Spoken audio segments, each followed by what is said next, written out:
मंगल मूर्तये नमः। नमस्कार दर्शकों,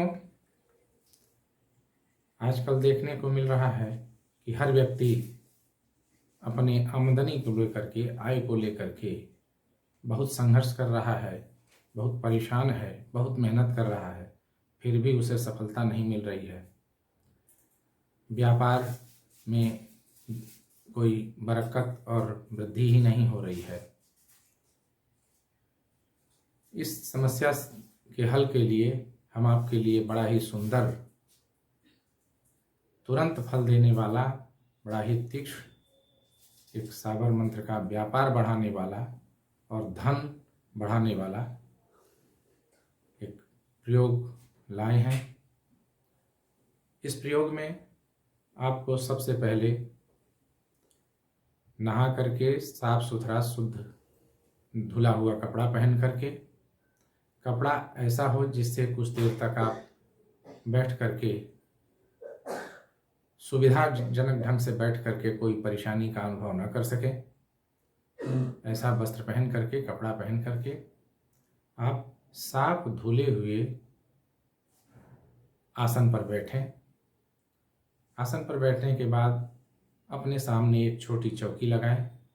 चौकी के ऊपर लाल कपड़ा बिछाएं। लाल कपड़ा बिछाने के बाद उस कपड़े के बीचों बीच चौकी के मध्य में एक छोटा सा घी का दीवा जलाएं। दीवे की बत्ती बीच में होनी चाहिए। बीच की बत्ती में भी लौ जलते समय लौ में धुआं नहीं होना चाहिए। धुआं होने से कार्य का फल नहीं मिलता, कार्य की सिद्धि नहीं होती और कठिनाई बढ़ती है। इसलिए दीपक के लौ में धुआं नहीं होना चाहिए। ऐसा दीपक जलाएं, ऐसी लौ बनाएं जिससे धुआं ना हो। दीपक जलाने के बाद दीपक के लौ में हाथ जोड़ करके प्रार्थना करें। भो दीप देव रूपस्थम कर्म साक्षी अविघ्नकृत यावत कर्म समाप्ति स्यात् तावत त्वं सुस्तुरो भव। इस प्रकार से दीपक की प्रार्थना करें। प्रार्थना करने के बाद अपने ललाट पर तिलक लगाएं। तिलक सभी को लगाना है, चाहे पुरुष करते हो तो, स्त्री करती हो तो, सभी को तिलक लगाना चाहिए। रोली या कुमकुम का सिर पर तिलक लगावें।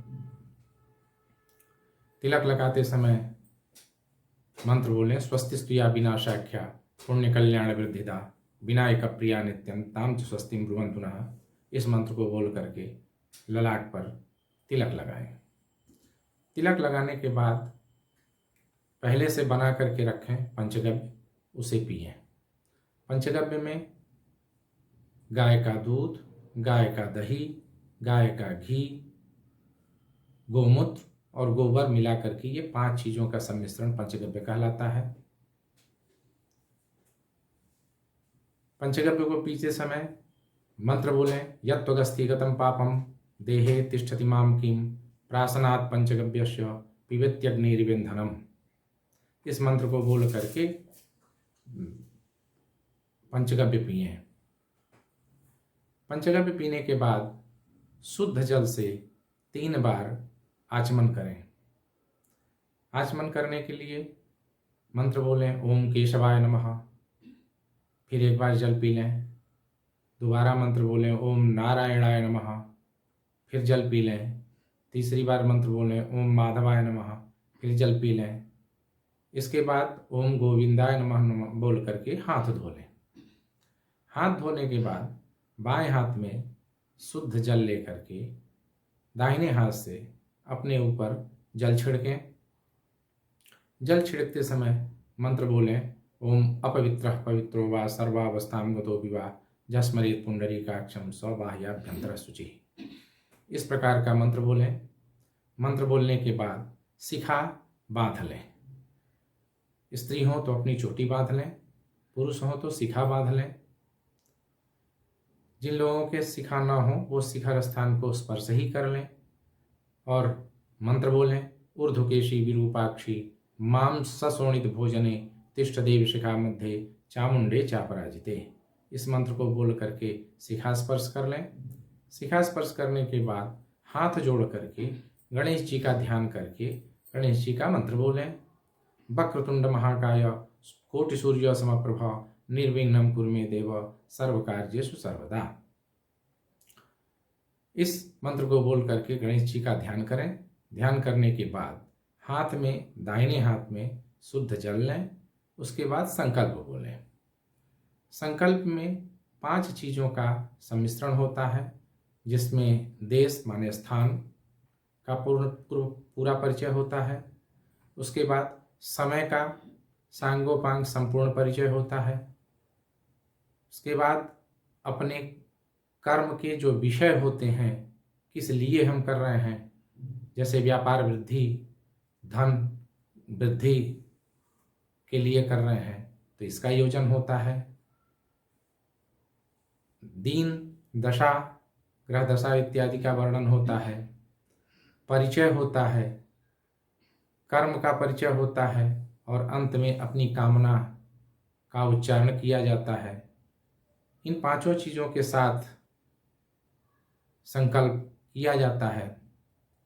जो लोग 5 चीज़ों का योजन करके संकल्प न बोल सकें, वो केवल एक वाक्य का ही डिस्क्रिप्शन में लिखे हुए मंत्र को ही बोल करके संकल्प करें। दाहिने हाथ में जल ले करके बोलें ओम अद्य, फिर अपना नाम उच्चारित करें। फिर सर्व कार्य सिद्धये अस्मद् व्यापारे प्रचुर धन धान्य प्राप्त्यर्थ व्यापार वृद्ध्यर्थ उत्तरोत्तर विक्रय वृद्ध्यर्थ भंवरवीर मंत्र जपम करिष्ये। ये मंत्र भंवरवीर का है, इसलिए भंवरवीर का नाम लेते हैं। उसके बाद हाथ में जल ले करके, दाहिने हाथ में जल ले करके विनियोग करें। ओम अस्य भंवरवीर मंत्रस्य ब्रह्मा ऋषि अनुष्टुप चंद्र भंवरवीर देवता अस्मद् व्यापारे जीविकायां प्रचुर धन धान्य समृद्धि प्राप्त्यर्थम उत्तरोत्तर व्यापार वृद्ध्यर्थम भंवरवीर मंत्र जपे विनियोगा। इस तरह से विनियोग बोल करके फिर फूल हो तो फूल लेके, नहीं फूल हो तो केवल हाथ ही जोड़ करके भंवरवीर का, जो भैरव का ही एक रूप कहलाता है, उसका ध्यान करें। पारिजाताद्भुत कांति स्थिते माणिक्य मंडपे सिंहासनगतं वंदे भैरवं वरदायकम। इस मंत्र को बोल करके ध्यान करें। ध्यान करने के बाद दाहिने हाथ में माला लेकर के, माला रुद्राक्ष की हो, रुद्राक्ष के अभाव में किसी अन्य भी माला का प्रयोग कर सकते हैं।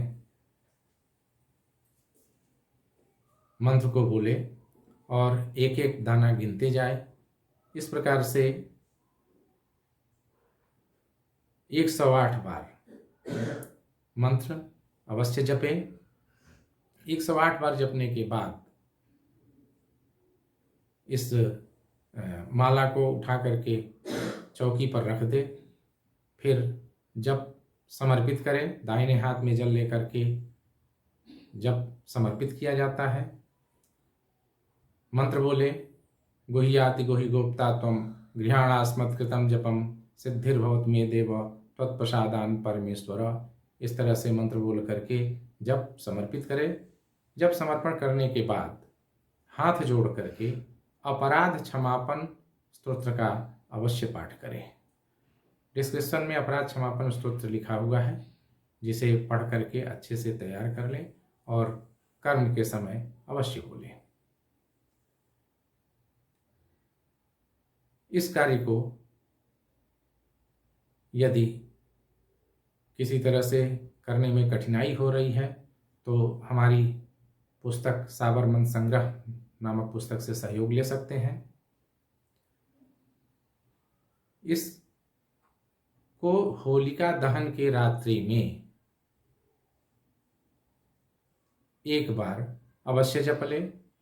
उसके बाद प्रतिदिन क्रमशः 21 दिन तक एक एक माला जपता रहे। बाद में अपने दुकान में, व्यापार प्रतिष्ठान में इसका 5 बार अथवा 7 बार किसी भी पदार्थ को, चाहे काले उर्द से या किसी भी चीज़ से अभिमंत्रित करके उस स्थान पर छोड़ दे तो दुकान की, व्यापार की बिक्री बहुत तेज, बहुत बढ़ जाती है। नौकरी वालों का प्रमोशन हो जाता है, धन की आमदनी बढ़ जाती है। इस प्रयोग को होलिका जिस दिन जलाई जाती है उस दिन रात्रि में अवश्य कर लें, जिससे ये मंत्र सिद्ध हो जाएगा। दर्शकों, हम आपके लिए ऐसे ही छोटे छोटे सुंदर सा प्रयोग लाते रह रहे हैं। आपको केवल ज्योतिषम चैनल को सब्सक्राइब करना है और प्रतिदिन देखना है। सब्सक्राइब करने से आपको हमारी वीडियो की सूचना, नोटिफिकेशन तुरंत मिल जाएगी, जिससे आप देख करके समय से उसका लाभ ले सकेंगे। धन्यवाद।